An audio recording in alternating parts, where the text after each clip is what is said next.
Ministério do Turismo, Secretaria Especial da Cultura e Governo do Estado de São Paulo, por meio da Secretaria de Cultura e Economia Criativa, apresentam Como Elas Fazem. Produção Tangerina Entretenimento em parceria com É Nós na Fita. Entrevistas com cineastas brasileiras sobre a direção audiovisual nas diferentes linguagens, conduzidas pela cineasta Tata Amaral. Joyce Prado. Sou Tata Amaral, branca, tenho cabelo preto, cacheado, curto e uso óculos. Joyce Prado é negra, tem cabelos curtos, enrolados e os usa soltos. Oi, pessoal, boa noite. A Joyce Prado é nossa convidada de hoje e principalmente a ela quero dar boa noite e a todos vocês que estão aí. Boa noite, Tata. Muito feliz de estar aqui com você. Obrigada pelo convite. Obrigada a quem está acompanhando também. Uma boa noite para todas. Boa noite para todas, para todos. E é um prazer poder te convidar e fiquei muito feliz que você acompanhou, que você aceitou esse convite. Acho que a tua trajetória é muito interessante, né? E bom, né? Como eu estava falando, é muito gostoso mergulhar condensadamente, né? No universo da Joyce, porque, bom, enfim, né? Hoje ela é sócia fundadora da Oxalá Produções e ela estreou o seu primeiro longa-metragem, o documentário Chico Rei Está Entre Nós, que estreou na Mostra Internacional de Cinema em 2020. E a Joyce se destacou desde o início pela sua atuação no audiovisual musical, né? Recebeu o prêmio de melhor diretora de videoclipe em 2021 pelo WME Awards by Music 2, o primeiro prêmio totalmente dedicado às mulheres no universo da música. E também é o Festival Awards, é o Music Video Festival Awards em 2020. O ano passado, a Joyce foi convidada a dirigir um clipe com a nova música da Margareth Menezes, que hoje é nossa ministra. A música se chama Terra a Fé, e além dela fazer, né, um documentário da primeira turnê da compositora e cantora Lua de Luna, que eu gosto muito também, e diversos outros, né, que trazem para as telas os corpos e personagens para além da sonoridade das compositoras e dos compositores e intérpretes. Além disso, a Joyce dirigiu os episódios Cartas de Maio, da série Empoderadas, curtas-metragens, e tem experiência em muitas funções, ou quase todas, acho, do audiovisual. E, bom, eu quero falar muito com você, Joyce, do Chico Rei, mas eu também tenho muita curiosidade com o teu trabalho, com o audiovisual musical. E a gente pode começar por aí? Com certeza. Então, vou começar falando um pouco mais dessa relação com a música no geral, né? Eu estudei bateria por 5 anos, cheguei até uma banda independente entre os 16 e 18 anos. Era uma fase onde a cena independente de São Paulo era muito forte, então você tinha aí espaços como o Hangar 110, mas também um fluxo muito grande de festivais de uma cena de hardcore e hardcore melódico e punk rock. Então, ali também dentro de uma adolescência, eu cresço na Zona Oeste, sou de uma família negra, classe média, que se estabelece na Pompeia, e isso também vai falar muito sobre os espaços que eu convivo dentro dessa adolescência. Eu estudo numa escola técnica que tinham 3 a 4 pessoas negras, é uma escola de difícil acesso, que é ali a ETESP, que fica hoje no campo da FATEC, mas que também é uma escola na região central. E também por estar na região central, vivia essa efervescência da Galeria do Rock, do Hangar, da própria Escola Federal e de outros ensino médios ali, que entre os anos 2000 tinha muito dessa cena do hardcore e do punk rock. E aí, quando eu entro na faculdade, em 2006, e eu sou uma estudante também via ProUni, eu vou fazer Belas Artes a partir de uma conexão do destino, né? Na época eu também entregava folheto, eu trabalhava nas saídas dos pré-vestibulares e das provas de vestibulares, encontrei com um rapaz negro que ia fazer o ProUni para moda na Belas Artes, e ele comentou comigo, tem rádio e TV também. No que ele diz isso, eu começo a ver como uma possibilidade de me inscrever via ProUni. Na época, os meus pais já eram separados, então a gente tinha uma renda fixa da minha mãe, e isso dentro do que era as possibilidades do ProUni, né, de comprovação de renda familiar, tinha a possibilidade de uma bolsa integral na Belas Artes. E aí eu começo a estudar ali e acabo conhecendo um rapaz chamado André Hirai. Ele já tinha um coletivo de pessoas que realizavam registros de shows e de bandas independentes por São Paulo, que chamava LB Vids e que se chama LB Vids. Esse coletivo, de alguma maneira, existe até hoje. Reunia homens, principalmente homens brancos, que é também muito do público desses espaços de festivais, e se reuniam também nesse desejo de aprender a lidar e a trabalhar com câmera, né? E a trabalhar com audiovisual, pessoas muito apaixonadas pela estética do videoclipe, pela estética de festival, de documentários musicais, e é com esse grupo que eu começo a me relacionar com o audiovisual na prática. Então, eu entro na faculdade, conheço o André e começo a ter a possibilidade de registrar cenas, shows e festivais de grupos que eu já acompanhava e alguns que, inclusive, eu era fã. E aí isso também tem uma dimensão e uma amplitude, né, com relação a como esse audiovisual pode ser realizado na prática. Eu começo a trabalhar com edição, trabalhar com operação de câmera, é, antes da chegada das DSLRs, mas muito trabalhando com handcam, com fita mini DV, trabalhando com captura, trabalhando com a edição dessas fitas capturadas. Então, a gente tinha um lugar dessa artesania também do audiovisual, que já não tem mais tanto hoje, e um desejo de começar a fazer videoclipe. Então, a gente começa a fazer videoclipe juntos, e tem uns videoclipes terríveis, mas tem um outro lugar que já me desperta interesse, que é a entrevista. Então, eu começo a entrevistar bandas que, dentro daquele momento da cena, Strike, Fresno, NX Zero, New Found Glory, Dead Fish, Ratos de Porão, Tijuana. Então, já entrevistei muitas pessoas. Eu falo que tem todo um universo de conteúdos realizados ou dirigidos naquele período que as pessoas nem têm ideia, mas são produções que eu realizei. E ali eu vou me aproximando desse audiovisual que tem a música quanto um carro-chefe. E aí digo quanto carro-chefe porque a música acaba sendo o ponto de partida de uma premissa conceitual, estética e de construção de narrativa e estética.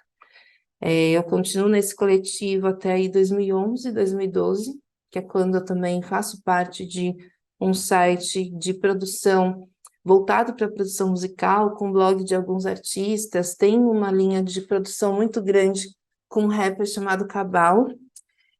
E aí, quando é mais ou menos entre 2014 e 2015, principalmente quando vem o Fábula de Vaíta, que é um curta-metragem infantil voltado para o processo de reconhecimento de identidade racial e de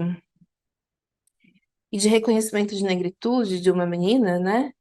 É ali também que o que eu tenho de possibilidade de produção audiovisual vai se afastando um pouco desse universo mais pop da música, E o cinema, que é um desejo desde o princípio, né? Eu vou fazer rádio e TV, mas a gente faz rádio e TV, muitas pessoas fazem rádio e TV com desejo de cinema. Eu não fui muito diferente disso. E aí, a partir disso, o cinema começa a se apresentar como uma opção. Ali também, junto do Empoderada, junto com a Renata, já existe uma possibilidade maior de investigação do que é investigar a negritude representada nessas telas e nessas multitelas, né? E acho que disso que também vem uma diversidade de perfis de projetos, porque eu também acredito que a gente tem uma infinidade de telas e de estéticas diferentes para cada um desses espaços e como a gente investiga isso. E aí, com Empoderadas, era a possibilidade de investigar isso online. E depois, retomando a produção de videoclipe, que era uma coisa que eu tinha parado desde 2011, 2012, com o encontro com a Lued Luna em 2016. A intenção no início era que Lued fosse uma das pessoas entrevistadas na primeira temporada do Empoderadas. O que acontece é que a gente já tinha encerrado as filmagens quando a gente se conhece, que é novembro de 2015, e aí em 2016 a gente vai conversando sobre esse primeiro lançamento dela, que é Um Corpo no Mundo. Na época, eu estava envolvida em outros projetos, eu também fiz direção de produção de publicidade por muitos anos, acho que pelo menos 6 ou 7. E aí estava um pouco... Estava com a Oxalá, mas não tinha tantos projetos autorais, né? Trabalhava muito com coletividades de pessoas negras que já conheciam meu trabalho, acabavam me contratando como um videomaker, e já fazia edição, já trabalhava um pouco com som e tudo mais. Só que num Corpo do Mundo, Um Corpo no Mundo, eu consegui trazer parte dessas inquietações sobre a cidade, né? Juntamente com a Lued, que já tinha uma perspectiva muito crítica de como São Paulo se relacionava com os imigrantes que chegavam nessa cidade, os imigrantes e imigrantes, né? E a gente buscou investigar isso dentro dessa produção. E aí eu acho que tem uma coisa muito potente dentro do audiovisual independente e do audiovisual independente negro, que é como a música continua sendo, até hoje, um dos carros-chefes da apresentação da estética e da narrativa desse perfil de pessoas realizadoras. Isso porque a gente também tem, dentro dos contextos periféricos e da negritude, a música também como um lugar muito forte da oralidade e transmissão de saber, né? E eu acho que o audiovisual é justamente essa ferramenta que a gente consegue condensar essas diferentes formas de expressividade, a oralidade, a visualidade, a dança, o gesto, a atuação, a performance. E é nesse lugar que segue me interessando até hoje a realização voltada para a música, mesmo depois, né, a gente tem diferentes ciclos de convivência, mas a música continua sendo até hoje um lugar que me atrai e que me apaixona muito dentro do aspecto de realização. E eu acho que também pela relação de ritmo, né? O cinema, ele tem essa necessidade da gente aprender a manipular o tempo e o ritmo. E a música, ela de alguma maneira, ou a produção musical nos cobra isso, né? A produção voltada para a música nos cobra isso. E eu acho que tem experiências e interlocuções que até hoje são presentes em outros formatos, mas que vêm principalmente da música, assim. Ah, que legal, Joyce. Olha, muito interessante. E eu fico, né, toda a tua trajetória, a maneira como você contou, e eu fico me perguntando, né, você fez bastante entrevistas, mas videomaker, né? Eu fico me perguntando que isso é uma experiência, né? É repetida e um treino, né, de olhar. E, e isso deve, né, como é que isso impactou o enquadramento, né, dos clipes musicais, se você usa storyboard. E aí eu queria saber da a tua maneira de trabalhar os enquadramentos, as escolhas, que isso é tão impactante. no, no corpo, no mundo. Nossa, eu acho que tem algumas ideias que ficam na nossa mente e a gente fica esperando em qual momento que elas vão se alinhar para dar vazão também, né? Não é todo projeto que a gente consegue experimentar tudo que a gente tem desejo. Eu passei a olhar para São Paulo de uma maneira diferente a partir do momento que eu percebi o impacto que a cidade tinha, no que me constituía, tanto de afeto quanto de inquietações, né, estéticas. Eu comecei a fotografar a cidade, principalmente variando esses ângulos e buscando compreender quais eram os grafismos que já existiam nela e que a gente passava, né? São Paulo tem uma relação de linhas, uma relação de profundidade de campo, que não é convencional, no sentido que a gente vai para algumas outras cidades mais planejadas, como é Brasília, por exemplo, e a gente tem outros pontos de fuga, a gente tem outras perspectivas, a gente tem outras relações, e São Paulo ela é muito mais assimétrica, mas não deixa de ter simetria. E parte de um corpo no mundo é investigando essas perspectivas, esse lugar, desse horizonte que está normalmente sendo cerceado, mas que às vezes, como a gente tem um viaduto, a gente tem um breve momento de conseguir compreender a dimensão e a amplitude dessa cidade. E esse relacionamento, especificamente, era muito pautado, inclusive, sobre como essa cidade estava sendo impactada pela presença de pessoas migrantes, que é você ir nas festas mais tradicionais dentro do público negro, que é o Sintonia, a Discopédia, já na época, uma discopédia que era no centro da cidade, hoje não é mais, e você se deparar também com essa comunidade africana frequentando esses espaços. O drone ainda não era uma ferramenta tão comum, só que a gente trabalhava já com a ideia, eu já estava trazendo a ideia de plano zenital, né? Eu sempre pensava como é que a gente consegue criar ou recriar uma perspectiva de um lugar a partir de um ângulo e de uma decisão de ângulo.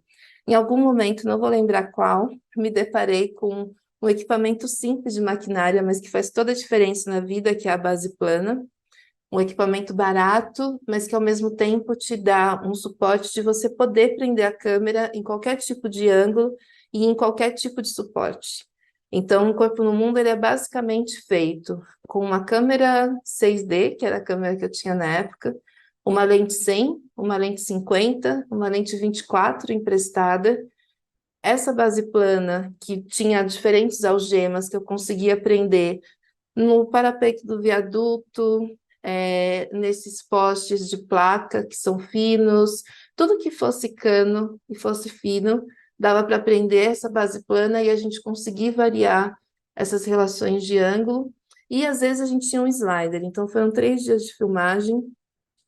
E aí, antes de fazer essa filmagem com a Lued, eu fui visitando cada um desses espaços e fotografando para começar a ter um repertório de quais seriam essas imagens, esses ângulos, esses lugares. Só que eu tenho uma dinâmica de fazer muita decupagem no momento, principalmente quando na época que eu fazia direção de fotografia, então piorou. Daí eu fazia a decupagem na hora mesmo. Só que daí, com essa expertise de já trabalhar com montagem, né, que daí é diferente. E a gente filmou muito. E eu acho que esse é um outro ponto, né? Acho que tem e tanto para esse projeto Um Corpo no Mundo, quanto para o álbum visual da Lued, lançado em 2020, que é Bom Mesmo é Estar Debaixo d'Água, o Bom Mesmo a gente tem 14 horas de material e o conteúdo tem 20 minutos. E Um Corpo no Mundo tinha mais ou menos 6 horas de material. Mas esse filmar muito também, claro que é a possibilidade do digital, mas é também para a gente compreender que que as coisas também vão acontecer no momento que está valendo. Quando você fala está valendo, a gente também existe uma relação de corpo e mente que se coloca em um outro lugar e tinha um outro desejo que era também conseguir captar tanto a textura desses lugares, mas conforme a gente foi atravessando os dias de filmagem, parecia que cada vez mais a Lued ia se fundindo com essa cidade. E eu acho que essa relação corpo, cidade, fundição é o que a gente precisa de tempo, inclusive para ela se sentir confortável com tudo que a gente pedia. A gente também não está falando dos lugares mais limpos e nem os mais decentes, para ela estar também tão entregue de corpo com relação ao toque e a buscar essa ideia de fusão com a cidade. Como é que você escreve a montagem? Como é que você pensa? Porque é interessante, você já falou que já, né, toda a tua experiência como fotógrafa e montadora, além de diretora, você já vai ali, valeu, não valeu. Sim. Mas né, é sempre uma questão nossa, né? Quando a gente filma bastante, a gente sempre filma bastante. Como, Sim. O como que vai resolver? acontecer com esse material? É É. interessante isso, porque eu tenho muito uma relação de. Eu gosto de entregar o material da pessoa da montagem e realmente não falar nada. Eu espero chegar o primeiro corte para depois começar a entender, e principalmente hoje. Acho que naquela época eu devia dar mais pitaco, mas hoje eu espero chegar ao primeiro corte. Escuto o que a pessoa de montagem, e esse que é o lugar, né? Eu gosto de trabalhar com pessoas de montagem que também vejam no material um espaço delas se proporem junto com o que já está sendo construído. E aí acho que esse é o lugar criativo da montagem também. Então eu espero que a pessoa de montagem me traga também insights criativos de algo que eu não estou vendo, mas que já está no material, com relação a estilo. Só que eu também tenho um lugar para mim que as coisas estão acontecendo a olho nu também, né? Tem momentos que a gente tá realmente consegue estar envolvido no set, assim, e a gente entende, isso já está funcionando, isso já é só uma questão depois de decidir, vai querer cortar, vai querer essa sequência, mas como que a gente consegue realmente construir uma mise-en-scène que também é aliada a esse lugar da produção, para a gente alcançar esses lugares muito que já são mágicos dentro do set, né? Que o desejo é que a gente consiga conduzir no set já a compreensão e a investigação de quais são as emoções que a cena vai trazer. E a montagem vai ser a gente recuperando essas emoções ou trabalhando para que essas emoções não passem ou não se percam, né? Não sejam conduzidas. E eu quero comentar um pouquinho o Cartas de Maio, que eu acho assim, já achava, e agora vendo condensadamente, eu fiquei mais emocionada ainda, porque acho uma das obras mais tocantes sobre ancestralidade, sobre família, sobre descendência, racismo estrutural, sobre autoria também, porque Uhum. né, as pessoas estão escrevendo memória, escrita, Uhum. e cada uma das cartas, né, você vai trazendo um universo através das palavras, mas também de novo na cidade, né? Por mais que você tenha escolhido uma única locação, essa locação permite muitas, que é a ocupação, 9 de julho. E são muitas vozes, né, femininas, muitos tons, muitos timbres, muitas posturas físicas, né, atitudes, subjetividades. E eu queria saber, principalmente, como é que você escolheu essas pessoas quer dizer, e como é que também a ideia, né, de escrever para os antepassados, né, e imaginar. O Cartas é talvez uma das produções que eu tenho uma relação emocional mais profunda até hoje, assim, né? Né? Quando foi 2016, eu me perguntei há quantos dias a gente estava numericamente de 13 de maio de 1888. E na época não faziam nem 47 mil dias. E eu não sabia o que fazer com esse dado, mas eu sabia que eu queria aproximar as pessoas do fato de que 47 mil dias é muito pouco, pensando numa construção de história, tempo e sociedade. E ainda mais quando a gente está numa sociedade onde se tornou comum falar de bilhões e de trilhões e não de milhares, né? Milhares é uma coisa. Se você fala para alguém que ela vai ganhar 47 mil, ela sabe que ela não vai mudar a vida dela, sabe essa relação também quando a gente veio para o capital? E aí eu passei a me questionar sobre como poder fazer isso, como trazer isso de uma maneira mais subjetiva e de qual passado a gente estava pensando e se relacionando. Então, se levam 2 anos para, de fato, chegar nessa resposta, que é muito mais um sopro do que uma resposta. E nesse sopro, eu escutei alguém dizendo, mande cartas. E eu sinto que as cartas são uma das formas mais íntimas e pessoais da gente se conectar e se comunicar com alguém, né? Esse tempo que você reserva para escrever para uma pessoa, pensar o que você deseja dizer, pensar quem você é. Eu, pessoalmente, não escrevi minha carta, mas eu tinha a maior parte das pessoas que fazem parte do projeto são pessoas amigas, pessoas que são já do trabalho da palavra, como a Débora Garcia, a Elisandra Souza, o Aloysio Letra, que também é compositor e também é continuista e também é articulador, é, e, e outras pessoas que eu fui apresentando o projeto e demonstrar interesse, né? Então, principalmente essa ideia e ter uma diversidade de faixa etária, essa era uma outra proposta. E o convite era para as pessoas escreverem para os seus ancestrais vivos em 13 de maio de 1888, reconhecendo neles também a subjetividade que a gente possui, né? De sonhos, de enfrentamento, de diferentes formas de resiliência, de diferentes estratégias de sobrevivência. Como que a gente olha para o passado sem encarar o passado como algo desassociados a nós mesmos, mas nos colocando nesse ciclo, né? Nesse ciclo de vida, de tempo, de ideias.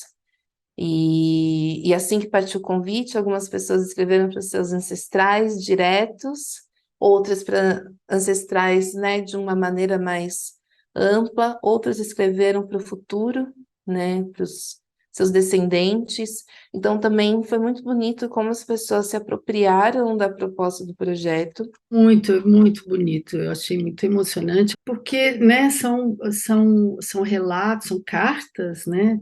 E onde você não. Que eu acho muito bonito também do projeto, é que você não pergunta o que as pessoas fazem, né? Que é a pergunta mais natural daqui de São Paulo, independente do que seja. Algumas pessoas a gente intui o que elas fazem, mas não é isso que importa, né? Importa é como elas se relacionam com a sua ancestralidade ou descendência. E é interessante você comentar isso também sobre a relação, de como a gente não apresenta necessariamente as pessoas com relação ao que elas fazem. A Beatriz Nascimento, ela fala muito sobre como as pessoas negras são vistas a partir das suas funções socioeconômicas e como essa relação dessa função socioeconômica define inclusive quem elas são dentro da dinâmica do audiovisual, né? A pessoa negra muitas vezes vai ser a pessoa que é empregada doméstica, é motorista, é atendente, então essa relação do trabalho de cuidado, de serviço ou braçal.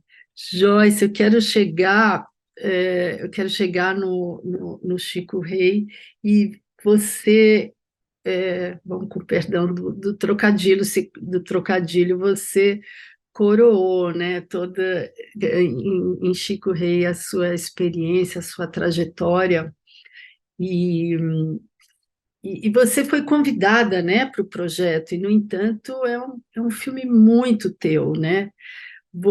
Como é que você via? Acho que eu sei que você tem, né, experiência com publicidade, com trabalhar com projetos que não são necessariamente, né, criados por você, mas ali no Chico Rei, primeira coisa, né, você escreveu o roteiro, você escolheu esse tratamento do tempo, né, que se Uhum. entrelaça passado e futuro para trazer essa personagem. Sim. O Cartas é realmente um início de investigação sobre essa possibilidade da tela de trazer esses encontros entre diferentes tempos, além dos territórios, né, que a gente já joga com isso, mas como é que a gente joga também com os tempos históricos.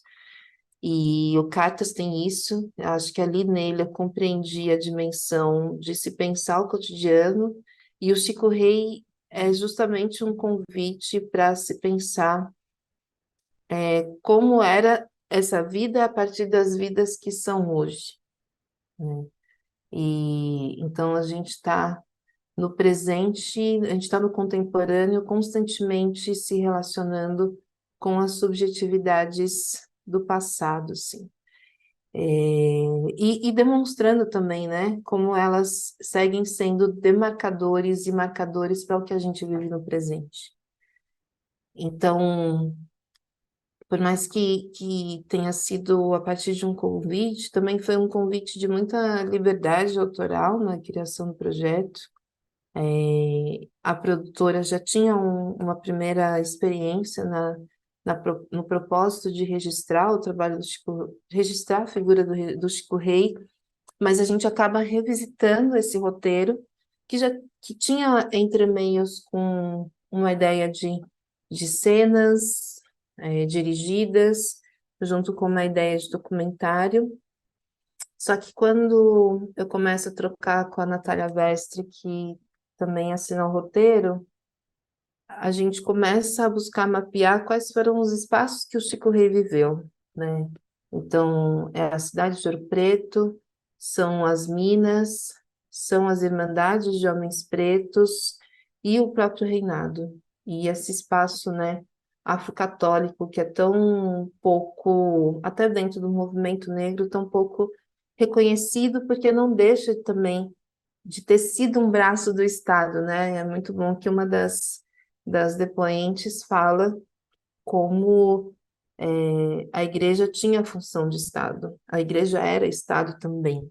E nesse desejo de revisitar esses espaços, a gente começou a olhar para quem eram os personagens que transitavam dentro desses espaços hoje, qual era a relação tempo-história que eles tinham com aquele local que eles estavam, e quais eram as permanências e identificações de valores, de dinâmica de vida, de estratégias de sobrevivência e de emancipação que cada uma dessas pessoas tinham em similaridade com o Chico Rei.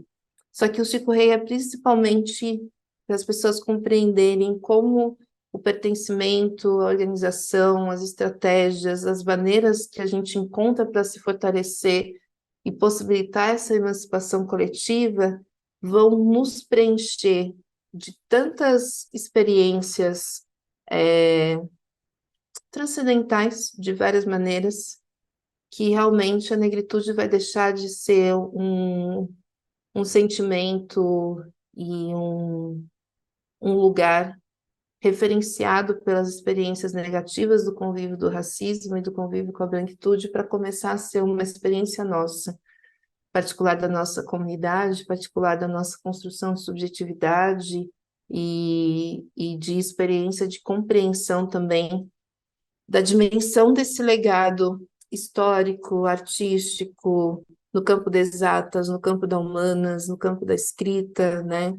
Se referenciar a partir de outras experiências para compreender esse lugar da subjetividade das pessoas negras, não mais a partir do que é negativo, e não só sobre positivar experiências, mas principalmente sobre experienciar outros estímulos e outros processos de reconhecimento e de pertencimento, assim. E aí o roteiro foi sendo desenhado para a gente chegar nesse lugar. Sempre, né, uma pergunta para você. Como é a pesquisa? Você contrata pesquisadora, é você que vai a campo?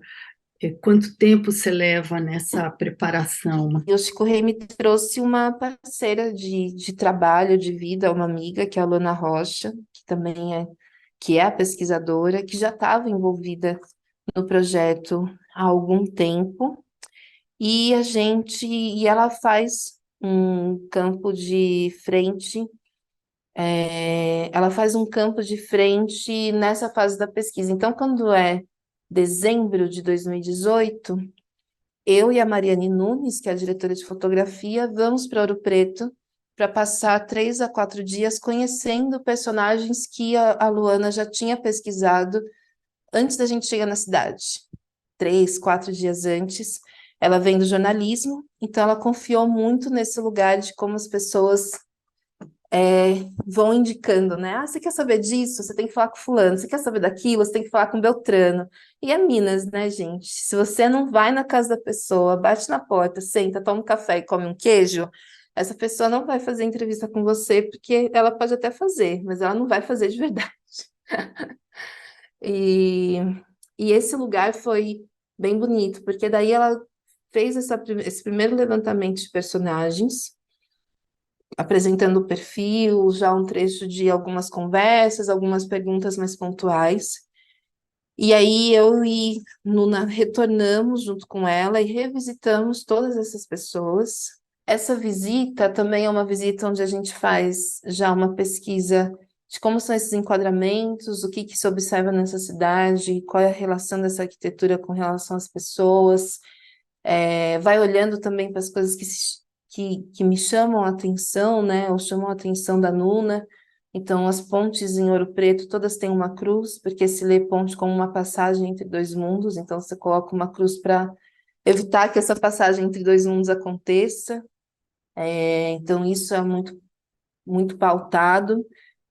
Vai conhecendo essa cidade, vai registrando essa cidade nesse primeiro momento de pesquisa e, junto com isso, conhecendo essas personagens. Joyce, tem uma pergunta aqui no chat. Evilane Justo quer saber os seus próximos trabalhos, se você tem preferência por doc ou ficção. Primeiro falar boa noite para a Eve, muito feliz de você estar por aqui também. A gente se encontrou uma semana passada, numa mesa de conversa. Então, eu sempre pensei que eu era da pessoa da ficção. Daí a vida foi acontecendo, e o documentário é tão incrível no sentido de apresentar mundos dentro de mundo, que realmente isso foi me apaixonando cada vez mais, assim. Eu vi a Maria Eugênia aqui falando afetivo, li aqui, Maria, pode deixar, chegar no afetivo. E aí o documentário foi me apaixonando nessa experiência de corpo, nessa experiência de mente, nessa experiência de estudo, de pesquisa. Eu era uma CDF, então o documentário eu acho que é sobre os CDFs também, sobre aquelas pessoas que gostam de pegar um tema e cada vez mais fundo e mais fundo e mais fundo. E, e aí cada um dos novos projetos me faz conhecer e poder citar outras coisas, né? Eu saio de cada projeto, tipo, depois de ler o livro, a pesquisa, reler, faz o roteiro. Então, eu gosto muito dessa experiência do documentário. E, e ao mesmo tempo, com relação à ficção, eu acho que eu acho que a gente, dentro do contexto de cinema negro, a gente tem produções ficcionais muito incríveis. E uma das coisas que as produções ficcionais nos trazem é como que a gente passa a se relacionar com uma emoção, com um sentimento, com um imaginário materializado, né?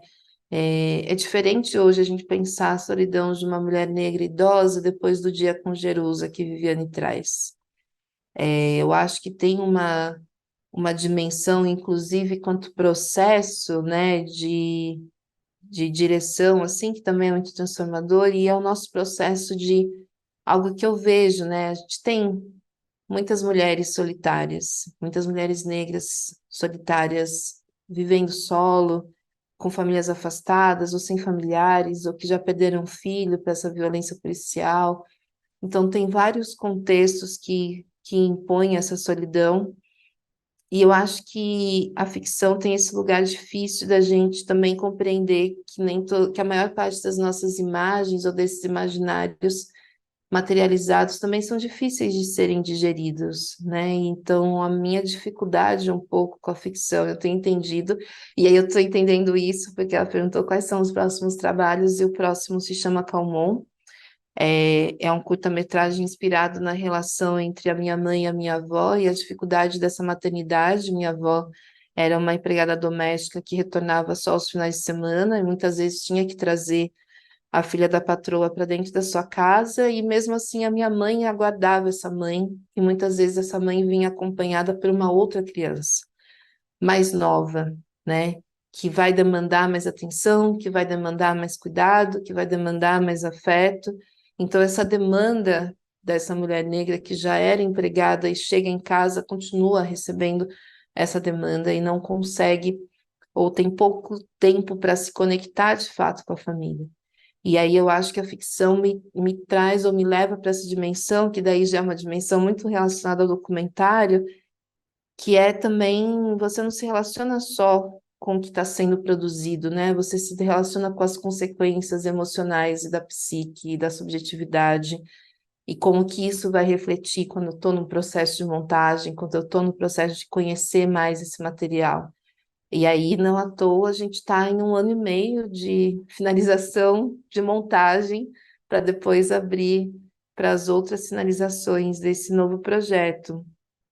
E aí eu acho que isso já se conecta muito com a pergunta da Maria Eugênia, é, que os meus trabalhos autorais, eles têm um lugar de ponto de partida muito afetivo mesmo, principalmente na ficção, porque uma outra ideia de série que eu tenho também passa por um lugar de observar o que foi as estratégias de sobrevivência da minha mãe enquanto uma mulher separada, com 40 anos e 2 filhos adolescentes, e precisando ainda, e essa era a luta dela, né? Ela continuar mantendo o mesmo padrão de vida, só que com 50% a menos da renda, né? Então, quais são esses apegos também de uma pessoa que viveu muito precarizada e que tem muita dificuldade de entender que mudar esse padrão de vida não significa empobrecer, né? Mas pode significar também mais tempo e outras qualidades de vida. Mas a série não vai ser isso. A série vai ser muito mais sobre como essa cobrança, né? E aí, eu, normalmente na ficção, eu fico gastando pelo menos 2, 3 anos só pensando na ideia. Então, Calmon é uma ideia que me acompanha desde que eu me entendo com 10, 12 anos e escuto a minha mãe falando de Calmon Viana, que é esse distrito afastado de Poá hoje, que já é difícil hoje, mas nos anos 60 devia ser um contexto muito precário. E aí ele vem dessas escutas com relação à minha mãe e minha avó, mas quando o roteiro começa em 2017. E essa outra série é uma coisa que eu já estou pensando há uns 4 anos, até ir para o papel vai um pouco mais de tempo, né? E esse ponto de partida afetivo, ele também tem esse dificultador que é como que eu vou ter que lidar com essas emoções dentro da condução do desenvolvimento. E isso, e a gente tem que se preparar, né? Porque também tenho pensado muito nas narrativas que trazem gatilhos, mas não trazem acalanto, mas só trazem gatilhos. E às vezes eu sinto que a gente está vivendo um momento onde os filmes nos deixam engatilhados, mas o que que acontece depois da gente, depois da sessão desses filmes, né? E aí acho que é nesse lugar também que é um ponto de avaliação que eu tenho com os meus projetos. Joyce, olha, quero dizer que foi um prazer, uma nutrição, te ouvir falar, muito, né, você tem uma profundidade e uma riqueza, um universo, como a Maria Eugênia falou, né, muito, que parte do afetivo, né, e os personagens também, né, eu não consegui falar sobre isso, mas já ficou implícito, né, a riqueza dos Sim, personagens que você traz sim, é verdade. e pesquisa. Então, quero te agradecer demais essa troca, esse compartilhamento e também a todas vocês e todos vocês que estão aqui. Mas eu adorei o convite, adorei estar aqui. rememorar essas experiências também agora com mais consciência, né? Porque sempre tem uma fase que a gente tá fazendo, mas quando a gente tem uma distância, a gente consegue olhar para as reflexões que já estavam presentes ali. Foi muito bom. Como elas fazem? Diretoras entrevistadas: Caro Alves de Souza, Dainara Toffoli, Eliana Fonseca, Helene Inês, Joyce Prado, Ju Almeida, Natara Ney, Olinda e ao Arthur Pinambá, a quem agradeço a generosidade em compartilhar suas experiências. Tata Amaral, idealização do projeto, direção, apresentação, condução das entrevistas, roteiro, textos e produção executiva. Sônia Hamburger, planejamento executivo. Beatriz Pereira, montagem, produção e redes sociais. Vitória Teixeira, design gráfico. Eloá Chouzal, pesquisadora. Gilda Prado, assistente de pesquisa. Matheus Guimarães, técnico em videoconferência. Francisco César Filho, assessoria de imprensa. Helena Artimoni Roca, assessoria jurídica. Equipe Tangerina Entretenimento. Ariane Pinheiro, assistente de produção executiva. Camila Coelho, assistente administrativa. Acessibilidade, Thalita Passos, Libras. Cas Fernandes, legendagem. Produção, Tangerina Entretenimento em parceria com É Nós na Fita. PROAC, Governo do Estado de São Paulo, Secretaria Especial da Cultura, Ministério do Turismo. Copyright Tangerina Entretenimento Limitada, São Paulo, 2024.